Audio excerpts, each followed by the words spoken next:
ऐतिहासिक महत्व अत्यधिक गहरा है, जहां कई राजाओं ने इसे अपनी कल्पना के अनुसार सजाया और इसे एक कारागार बनाने में योगदान दिया। दरअसल, इसी स्थान पर चंद्रगुप्त मौर्य ने अपनी सेना को विश्राम भी दिया था।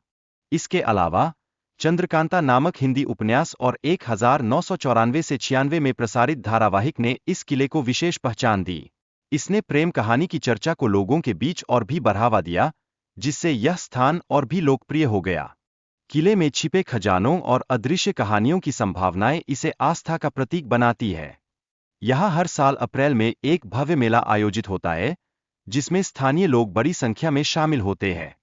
हालांकि, किला देखने के अनुभव में कुछ कठिनाइयां भी हो सकती है, विशेषकर बच्चों और वृद्ध लोगों के लिए। इसलिए, जल्दी पहुंचने से आपको यहाँ का बेहतर अनुभव प्राप्त होगा।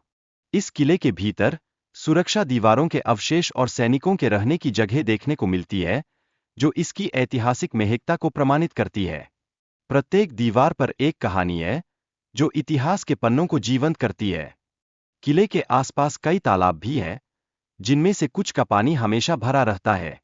यह धार्मिक स्थल होने के कारण यहाँ लोग जल लेकर आने की परंपरा रखते हैं, जो इसकी सांस्कृतिक मान्यता को दर्शाता है। किले का पुनर्निर्माण जादौन राजपूत राजा विजयपाल द्वारा किया गया था, जो अकबर के शासनकाल के दौरान हुआ था।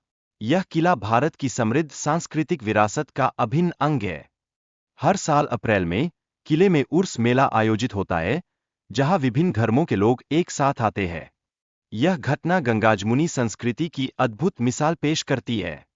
किले की दीवारों पर उकेरे गए कलाकृतियां और खंडहर इसके समृद्ध इतिहास की गवाही देते हैं, लेकिन इसे संरक्षण की आवश्यकता है, ताकि यह नष्ट न हो जाए। यह किला महाभारत काल से लेकर ब्रिटिश राज तक की कई गाथाओं का साक्षी रहा है, लेकिन इसे उचित संरक्षण प्राप्त नहीं हुआ है। यह एक चिंता का विषय है। किले के अंदर कई मूर्तियां हुआ करती थीं, लेकिन विभिन्न हमलों के दौरान ये नष्ट हो गईं। यह किला केवल एक गढ़ नहीं, बल्कि राज्य के न्यायालय का भी महत्वपूर्ण स्थान था। किले में यात्रा करने का सर्वश्रेष्ठ समय दिन के समय होता है, क्योंकि यहाँ का वातावरण बहुत सुनसान हो सकता है। इसलिए, यहाँ आने के लिए अतिरिक्त सावधानी बरतनी चाहिए। किले के परिसर में सफाई की बहुत आवश्यकता है, क्योंकि चारों ओर धूल फैली हुई है। यह पर्यटकों के लिए एक बड़ी समस्या बन गई है, जिसे सुलझाना जरूरी है। यदि किले तक पहुंचने के लिए बेहतर रास्ते बनाए जाएं, तो यह सोनभद्र के पर्यटन को नई ऊंचाइयों तक पहुंचाने में मदद करेगा।